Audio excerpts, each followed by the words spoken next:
All right. The last movie that I saw this week is probably the best movie that I have seen this year. It's an Argentinian horror film called When Evil Lurks. I don't know what the original Spanish title for it is. It's flashed on screen when the movie started, but I'm sure you can look it up. It's in theaters right now, but it will be on Shudder, which is the horror streaming service, by the end of the month.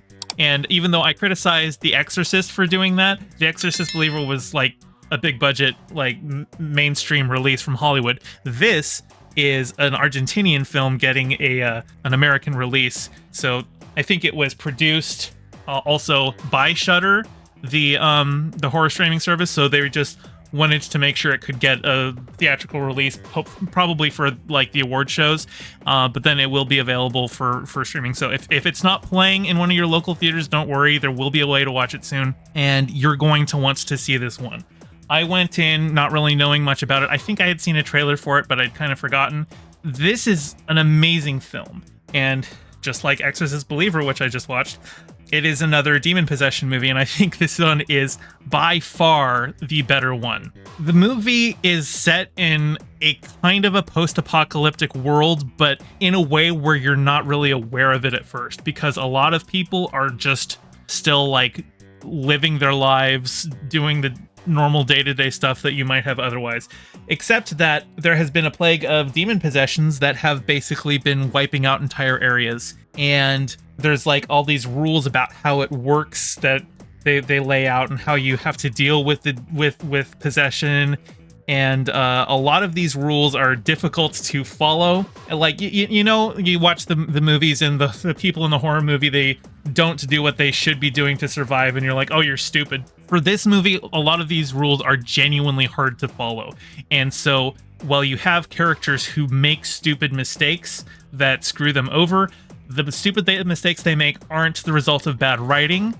They are the result of them being human and making very understandable mistakes. Basically, the way that the demon possession works in this movie is you've got two kinds of demon possession. You've got the rotten and the possessed. And the rotten is the main one. Basically, the rotten is a human who has been turned into a chrysalis for a demon to be born. And they're called rotten, and they look like a bloated corpse, but they're still alive. And the possessed are those around the rotten that the demon is able to influence to help protect it while it prepares to be born from the rotten. And the movie is about a couple of brothers in a rural area who find out that one of their neighbors has been hiding their son, who is a rotten, for like a year. And they're just like, we didn't know how to deal with it. And so they try and get rid of the rotten, but there's rules on how to dispose of it that aren't quite clear. And basically the film is just a series of them trying to protect their family as everyone is getting possessed around them, and all of the ways that those possessions cause people to do unconventional things. It's the way that it works. It's a lot like the Deadites in the Evil Dead series, where like you talking to somebody and they might seem normal, but then all of a sudden it's like, oh, you're not behaving normal, you're actually a Deadite. It's like that, but without the Sam Raimi cheese to it. And there's one interesting aspect to this film that I'm kind of torn about, because I think it was done in an interesting way, and certainly a way that had some clever horror twists to it. But I don't know how I feel about the implications of it. One of the characters has a couple of sons. The main character has a couple of sons, and one of his sons is a nonverbal autistic. And at some point, they meet up with like an expert in dealing with the rotten and the possessed. And she like looks at the nonverbal autistic and is like, he's possessed. And they're like, no, he's just nonverbal autistic. He's always like that. She's like, no, I've seen autistic people. Look at the hands. And like they look at the guy's hands, and his hands are all twisted and gnarled. And she's like, when they get into the autistic's brain, they don't know how to work the motor functions because it's such a different brain. But you can always tell by looking at the hands and the feet. And so the idea that basically treating autistic people like they're aliens, whose brains are so different that it causes the demon to have problems controlling them. I would need to talk to more autistic people about that. And it's also kind of particularly because it's very hard to hear from nonverbal autistic people about their thoughts on this. I don't know how I feel about them doing that. Lucky Otter says that could be used to explore how demonic possession is similar to autism symptoms.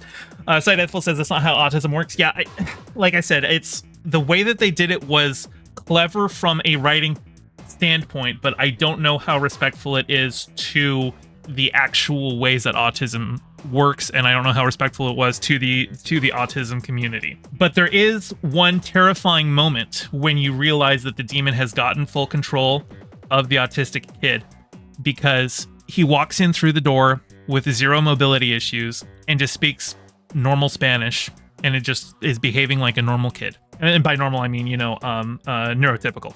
And just walking by his grandma, who just sits there in terror as she sees this kid walking in, speaking normal sentences, behaving like a normal kid. But that's the realization is, oh, they figured out how to